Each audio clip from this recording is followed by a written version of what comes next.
This is Reimagining Higher Education, your go-to podcast with remarkable education leaders sharing personal stories from their experience in and around the sector, including reflection and hope for progress in the sector. With your host, Dr. Ashraf Mahate, consultant in the areas of international trade, export promotion, inward investment attraction and entrepreneurship, Fellow of the Royal Society of Arts, and member on Studiosity's Academic Advisory Board. Welcome. Today, I'm delighted to be joined by Dr. Sudhindra Shamanna, the academic president at Manipal Academy of Higher Education in Dubai. Thank you. Thank you very much, Dr. Ashraf. And it's a great pleasure to be here. Yes. I mean, I've gone through your profile. It's very rare that you come across academic leaders who not only go to prestigious universities, as you have done, but then who go and work for the army in the Corps of Electrical and Mechanical Engineering, reach the highest levels there. I think you finished off as a colonel, a very, very high position. And then you went into academia. It was something very different. And I think this is, hopefully in our conversation today, we'll be able to delve into some of these things. But I'd like to start off with your university days. How was it for you as an undergraduate, perhaps as a postgraduate? And what are some of the things that you experienced that you bring out into your leadership style and also the way that teaching is carried out at Manipal? My experience in as a UG student was in 1980s. I joined my engineering program in 1983. So it seems so far away from now. Those days were different for students. So I was, and I'm sure you'll agree with that. We were very carefree. We did not have the kind of pressures that the students today undergo. We did not worry too much about what happens after our UG program. It was a given, something will happen. So we were not too worried about the jobs that are waiting, which specializations to take, and these kind of problems never existed for us. So to in one word, if I have to define what was my UG experience, apart from the academics part, it was a carefree time that I had. As far as the PG is concerned, I was already 35-year-old when I joined my post-graduation at IIT Madras. It was an MTech program. By then, I was already a responsible father. So, but again, because I joined my MTech program while being in Army, so again, there was no pressure of career after the MTech. So I could actually focus on my education, focus on my academics, and whatever came along with that, not to worry too much about what will happen after the MTech, because I would go back to Army and then use my knowledge there. So it was also fairly easy time as compared to many other students. So I've had a lucky time. And you asked what I have brought from my UG and PG. UG, I don't know. It's too far back, and then the methods were very different, and I can't really recollect something that I brought from there. PG, the postgraduate studies, the MTech program, made me an academician. In fact, it inspired me to be an academician because I met some fantastic teachers there. IIT was a great experience. To IIT Madras is where I did my PG, and then that was a great experience for me. And then definitely that carried the IIT Madras, incidentally, is research oriented and then focuses heavily on student outcomes, and it's very renowned. So definitely a lot of that has rubbed off on me in terms of whenever I today initiate something, or when I look at the classroom, one of the things that I will think is that how would this be done in IIT, for example. Many of the processes that I am trying to bring here, where, for example, I'll just give you one example. We are at Mahe, Dubai. We are trying to have mixed cohorts. We are having UG and PG students studying together the same course, for example. We have students from multiple disciplines taking up courses. We have these open elective courses where an engineering student takes a liberal arts course, and a liberal arts student takes, let's say, a life sciences course. So this kind of mixed cohorts we have, which is very exciting for both the faculty and the students, because they have peers from other disciplines. So this is something that I picked because this happens frequently in IIT.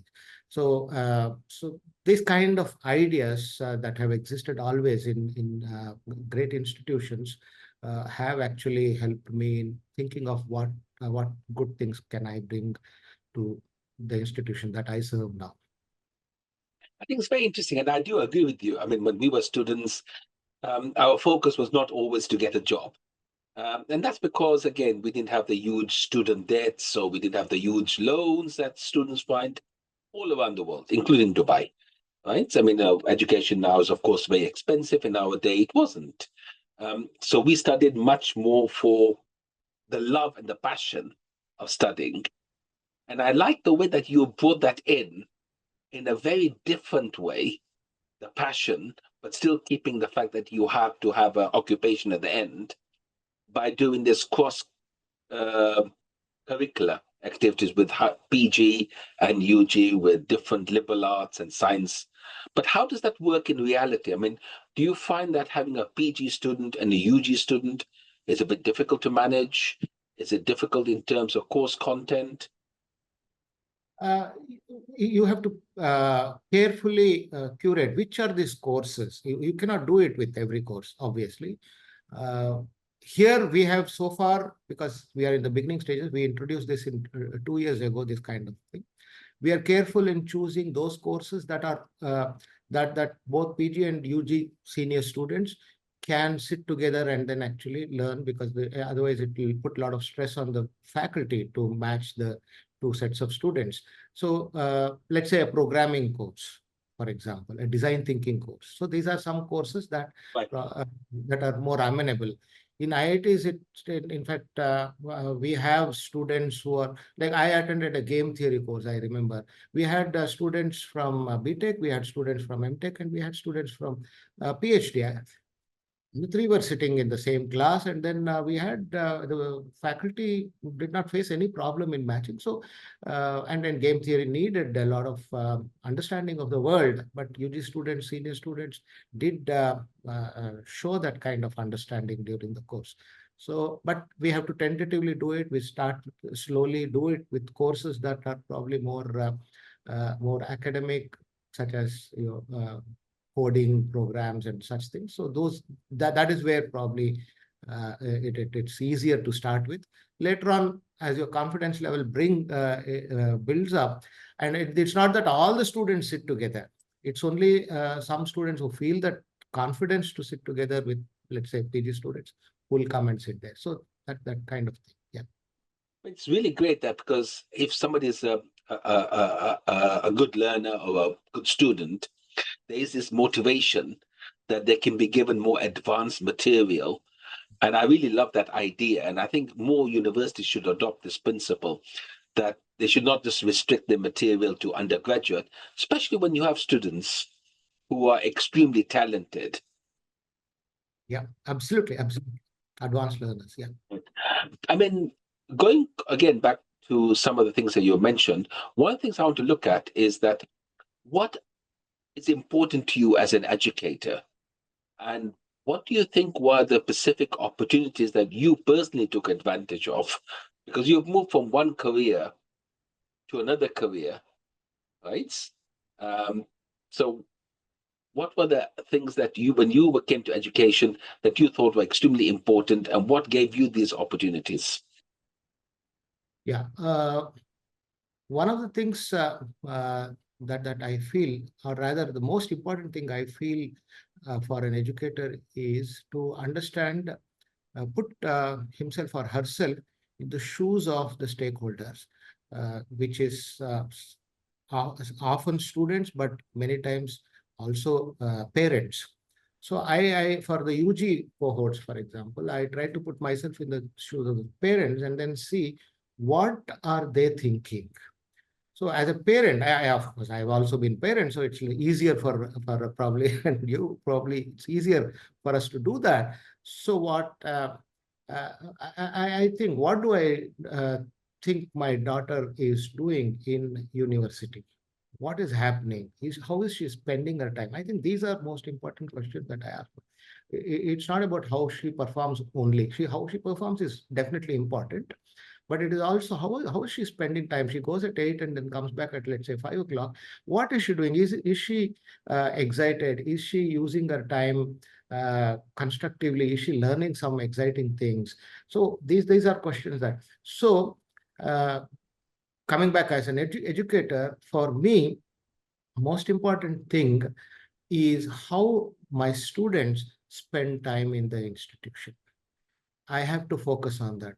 And the student experience, both inside the classroom and outside the classroom, is sacrosanct for me. That trumps everything else for me. Now, you spoke about the challenges and the opportunities. Yeah, one good thing that have happened to me that has been actually that has helped me in being moderately successful in administration is that I've served with institutions that have given me enormous freedom in modifying the student experience. So as soon as uh, I left army and then joined academics. The first university I worked with was Christ University in Bangalore in India. And then subsequently, I went to Manipal with TMI Management Institute, now with Manipal Academy of Higher Education. These institutions, all three, I've been very, very lucky, have been extremely flexible in the sense that they've given me a lot of freedom at whatever stages I was there as administrator. They've given me enough freedom to change things. There was no micromanagement. I was given a reasonably free rein, and then therefore I could implement those changes that I always felt that I should do. So that's one big opportunity that I got. I don't know whether everybody gets that, so I did get that. And the challenges that I see that today, in order to improve the student experience when I go, we all know that the technology has come and then students' attention span is reduced. They are not they are not comfortable with the long hours of lecturing. Uh, it's a challenge, but it's also an opportunity because we should not be doing it anyway.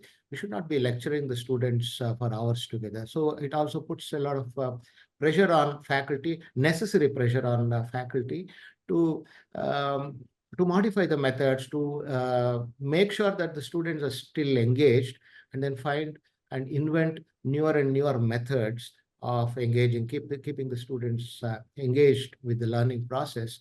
So it's a challenge that has come up recently. I think 20-25 years ago, you could make a student sit and then go on lecturing for hours.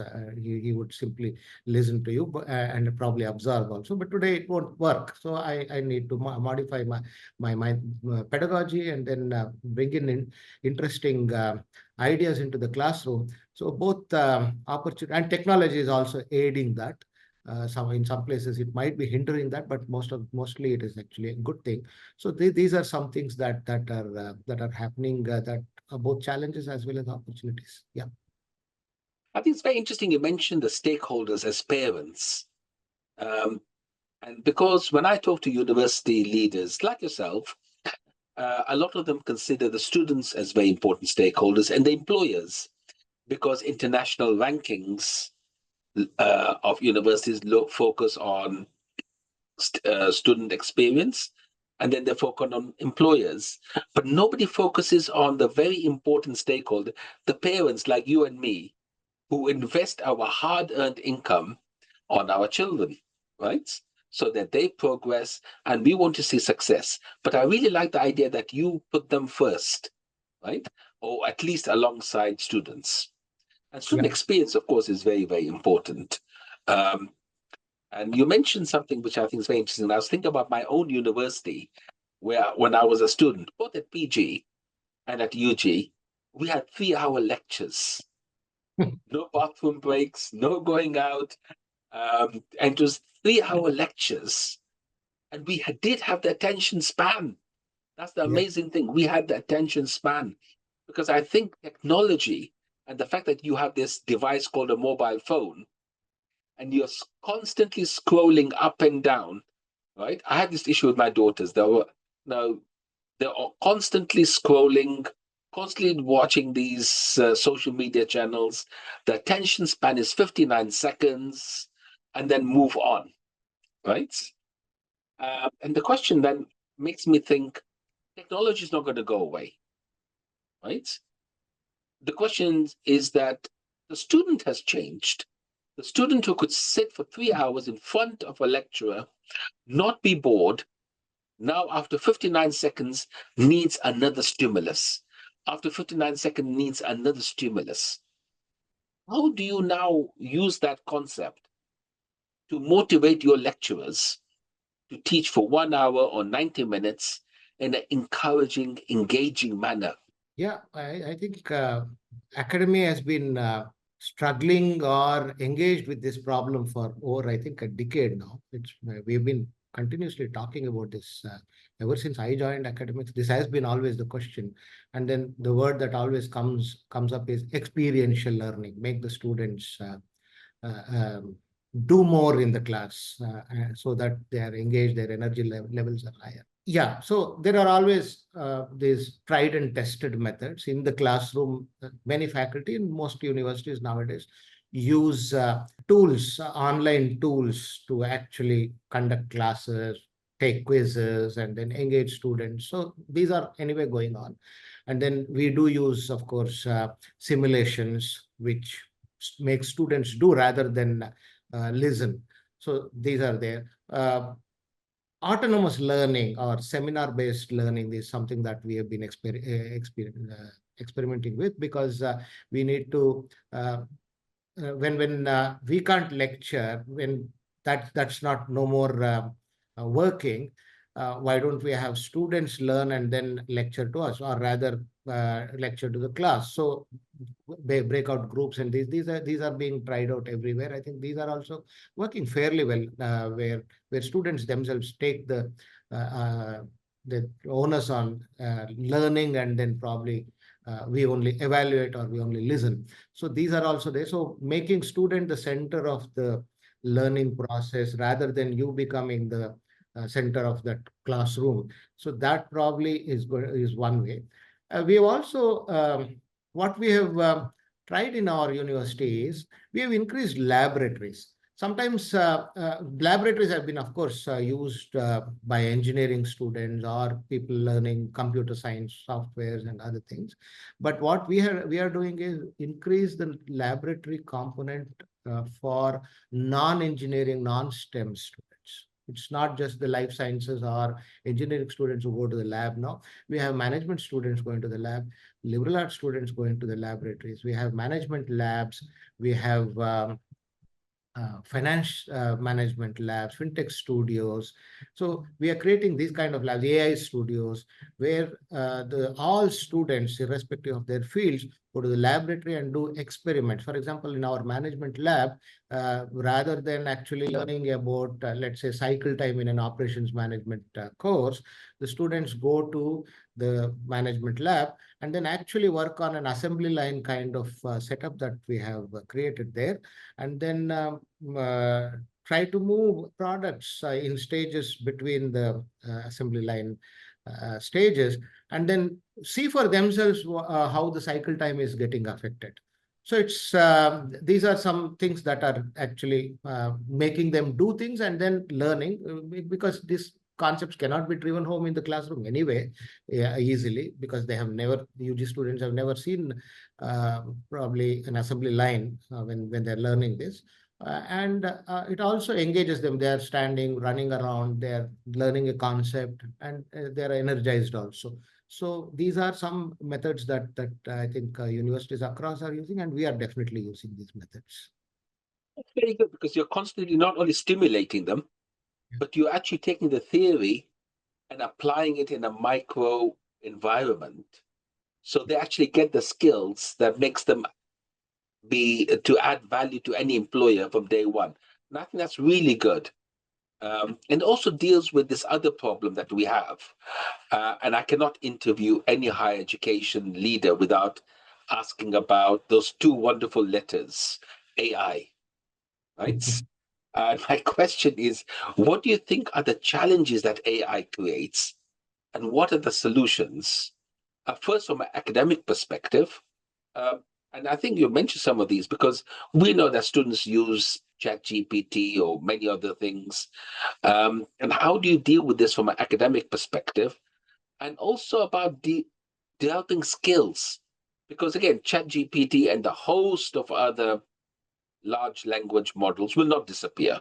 They will only increase. So the question is that we now have to adapt as university leaders, um, and and also deal with the challenges of academic integrity, etc. And it's actually very interesting for me personally to know how Manipal deals with and how you, as an academic leader, deal with this. Firstly, a confession, if I don't have a solution, and I don't think any higher education leader can honestly say that he or she has solved the problem of ChatGPT in terms of in the problems that we are facing. We are figuring out, we are also trying to catch up with what is happening. We are trying to understand, and then we are taking steps.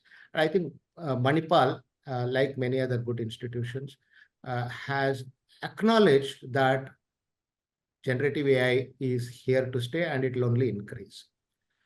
And students are going to consult, and we can keep on doing those tweaks. We can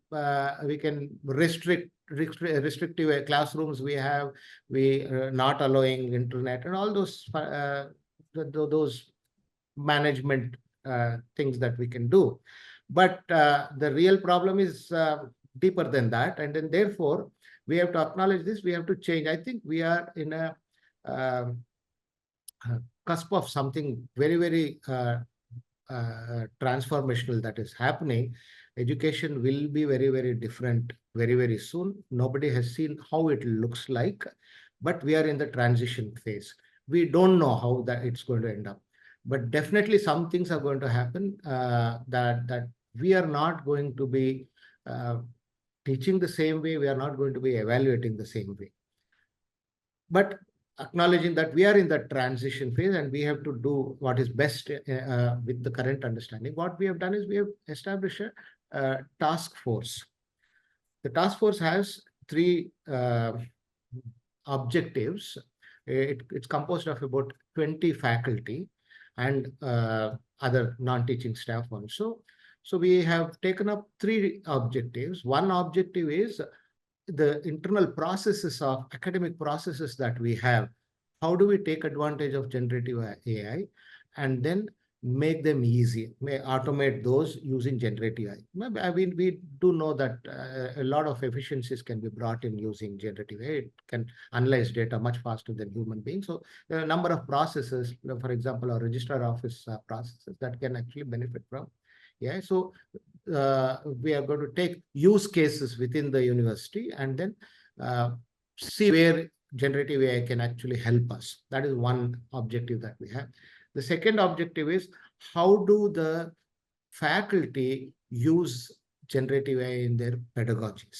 How do they make their delivery better? How do they make their course outline? For example, we had a session by Microsoft who told us, the experts from Microsoft told us, all faculty attended that, how course outlines for every course can be actually improved using generative AI because it has enormous advantages. It has access to a lot of data.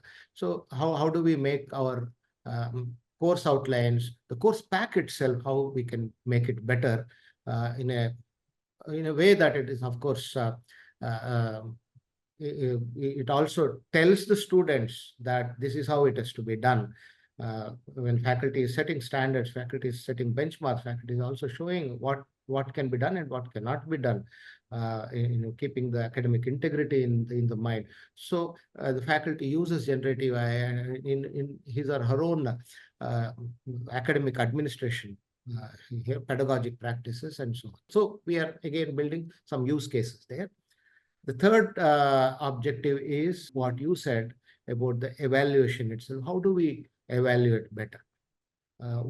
We all understand now that we have to evaluate the way students are learning now. So students are learning differently now because generative AI is available to them. They're not only learning from you, and then therefore, how do we understand that students are going to use it and then still evaluate them. So this is another use case that we have put together, and then our faculty are working on that, how exactly to do this. So it's going to be a long process by the time we reach there. Another thing that we are also mindful of is that we are a multidisciplinary institution. Each of our fields are also transformed. For example, we have architecture, we have design, we have literature. These fields are also getting transformed. We have photography, for example. So these fields are also getting transformed. They are also influenced by AI. AI is being used by the practitioners out there in the companies.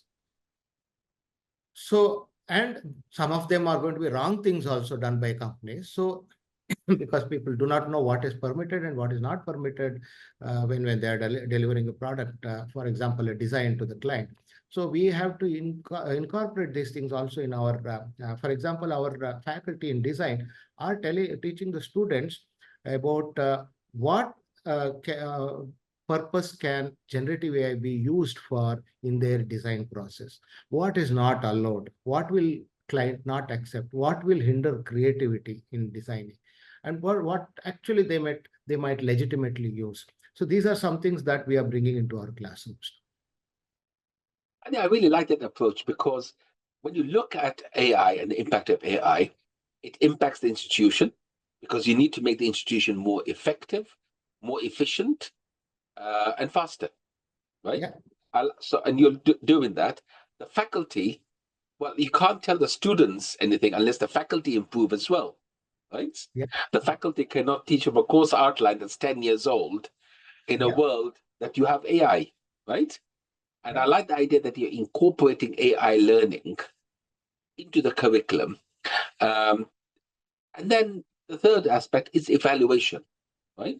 How do you re-examine evaluation? How do you look at evaluation? I think that's extremely important.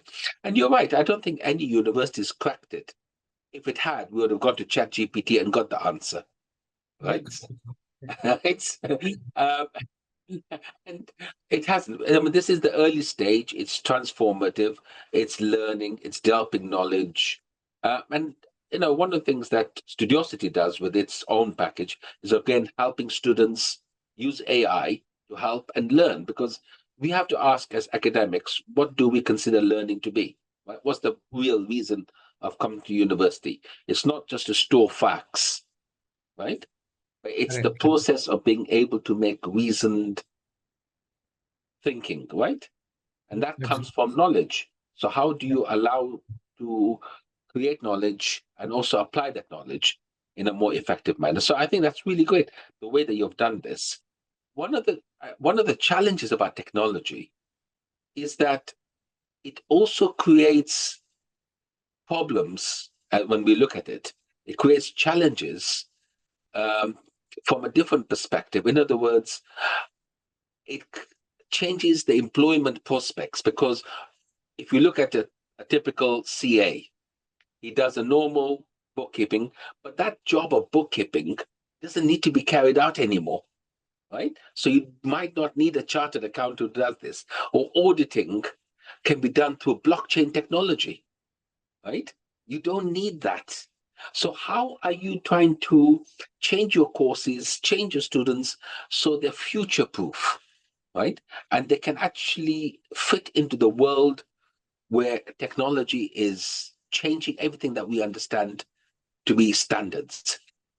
The student should be immediately employable. So they should learn if he or she is doing a BCom program, what is actually done in the industry, because there is an immediate requirement of going to the industry and working the way industry is working. That is one thing. But next is also, we also have uh, futuristic. That is next 5-6 years from now, where, so we'll have to anticipate where this is all going, and then we build those use cases in the curriculum and in the delivery, and then they learn. The third is, of course, there is also a longer horizon, which we don't even know. We really can't anticipate, but we try to struggle, and then we see, okay, this is where probably this is all ending. So that third aspect, I think we are aware at this point in time, we're not touching. What we're doing is that we have set up now, in fact, it's a work in progress. In 2 months, it should be done. We are setting up a center for AI practices. Oh, Now, this is going to be something unique where we are getting industry people to come here and advise, and they've advised, and then how exactly it should be run. It is going to be multidisciplinary in the sense that the AI technology itself is, of course, what it is, but we are going to have our liberal arts students, our business students, our commerce and economics students, our life sciences students, all of them actually coming there and then practicing, doing their practices.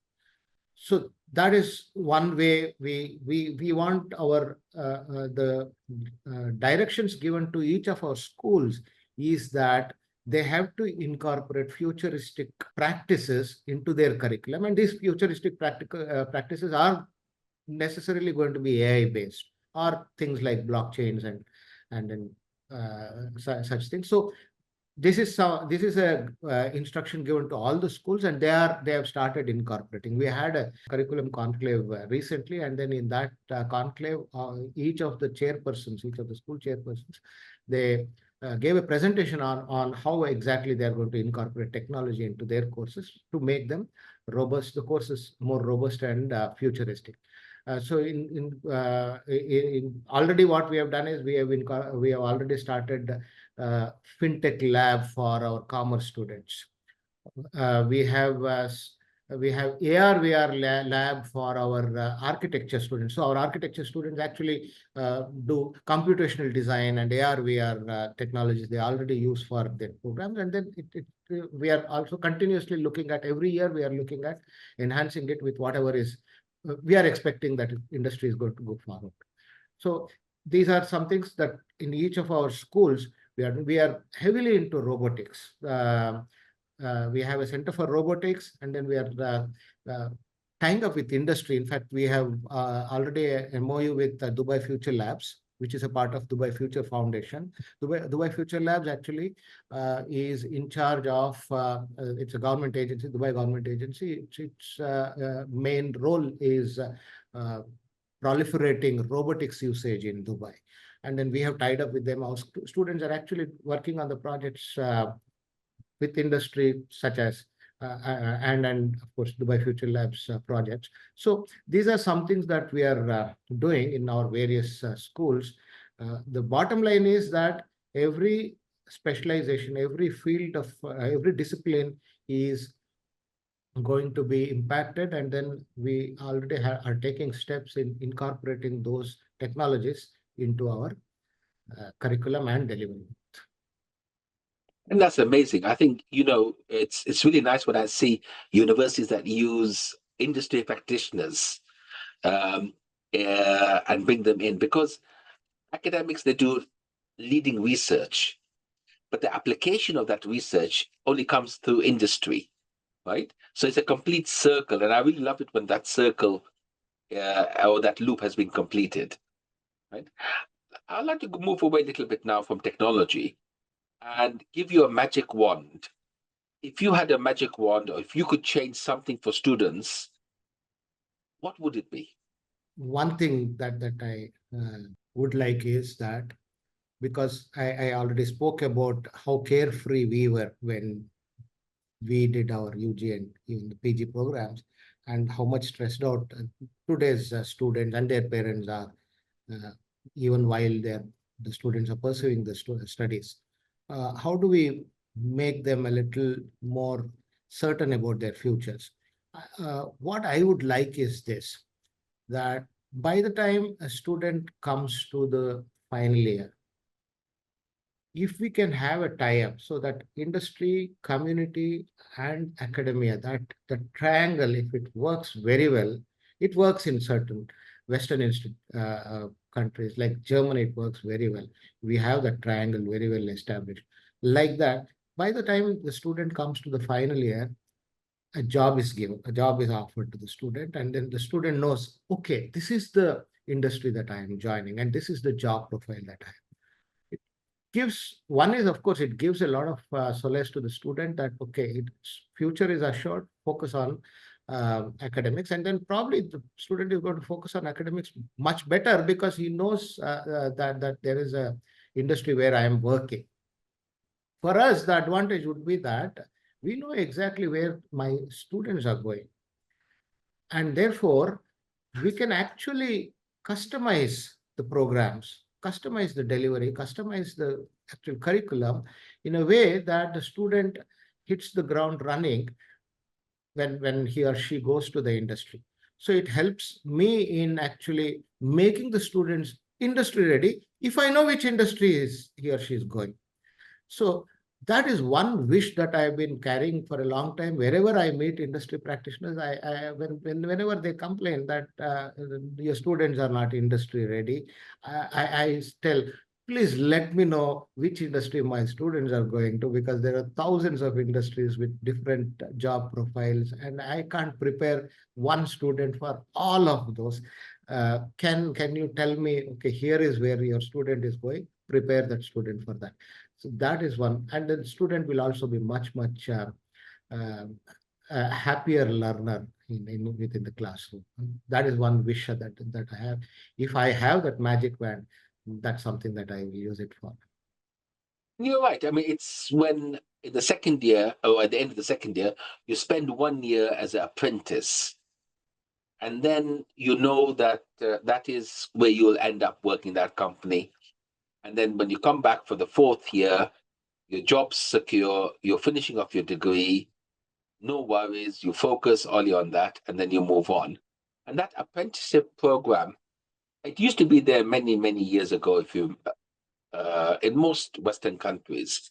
And I think when they went through a process of deindustrialization, that whole apprenticeship also went away. But I think it needs to come back because it did create excellent workers, um, and it's also frees up the student and also gives certainty to the companies that they're going to get new stock of work of staff. And I think that's something that should come back, and perhaps technology can help. I'll give you a good example. When I was in TFI Management Institute in Manipal, that's in the Manipal town, one of the premier business schools, we had a tie-up with a company, analytics company in Bangalore. What we did was we developed a program, as a postgraduate diploma program. For this program, the company and the us, that is the TAPME, we did the admissions process together. Students of certain type the company wanted, so we admitted only those students. And let's say there were 60 students, and the 60 students would undergo their training both by the companies and the company and the TAPME Business School. We built the curriculum together. It had very good academic focus, but it also had certain things that company required. It's an analytics company. So the students spent 1 month in the company, then 6 months in the business school, and then went back to the company for 4 more months and learned there. That apprenticeship took place. And all the while, the student was assured of a job. He or she knew the package, the job role, everything. And the company also knew that these are pre-selected students. So there was no uncertainty. We did not have uncertainty. The students didn't have uncertainty. The company didn't have uncertainty. So we had a perfect situation, and then students got employed. They all did well in the company, and then company was also happy. So this this is an extreme case, of course, but something approaching this would be a great idea. And I think certainly within the UA, there's an opportunity to use technology and create some kind of platform where employers can recruit students, not only from Manipal, but from others as well. Because I think this is a common issue. But moving on to something slightly different, your younger self, if you were to go back and give your 20-year-old self or 18-year-old self some advice, what advice would this be? This question comes up many times because I was also in army, and then came to academics. A lot of people ask me, would you join army again? Would you join academics again? Or questions like this keep coming because of my own funny experience. But if I go back, things have turned out generally the way I have planned. So this is a personal thing you asked, and then I have to answer from my experience only. I would probably say that I'll if I have to go back and then say that you're fine, you did well, and then therefore you do exactly what you're planning to do. So I won't ask myself to change anything. And I think this is what everybody should do, because we have to be decisive at every stage in our lives. But there are no right or wrong decisions. We have to be decisive. All decisions, we don't know which of those decisions will turn out to be finally right or wrong. There's always some uncertainty.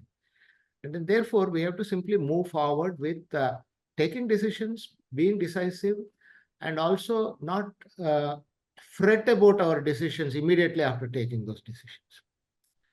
So I think everybody, that was my personal thing, but everybody should go back and then tell their younger selves that you did all right. You continue to take your decisions the way you're planning to do, and don't listen to me. So this is what I would like anybody to tell, not just me. No, well, I always tell my daughters, if there's one thing you can learn in life, and it's exactly what you said, is make decisions. Don't waste time. Can't decide, I can't decide. Make a decision. As long as you're right 51% of the time, and you learn from the other 49%, it doesn't matter, right? Okay. You just need to make a decision, because it's an indecision that's a problem. You have to learn to make decisions, learn how to make decisions, and learn from failure, because failure is a wonderful lesson. Absolutely. Right? And we will fail. Irrespective of whether we fret about it or not, we are going to fail sometimes. Right. I mean, the greatest plans fail, right? So, and who has succeeded without falling, right? Absolutely. Right? We all fall. Dr. Sudhindra, this has been an amazing conversation, and I'd love to come back and explore some of your initiatives, your Center for AI, your work on the 3 pillars of academia, the internal processes, the lecturers, the evaluation. I think the work you're doing is remarkable. It's amazing. And in many cases, it's also pioneering. It's been absolute pleasure talking to you. Thank you so much for your insights. It was a great pleasure, Dr. Ashraf. Very nice talking to you. And thanks for this opportunity, for having this wonderful conversation with you.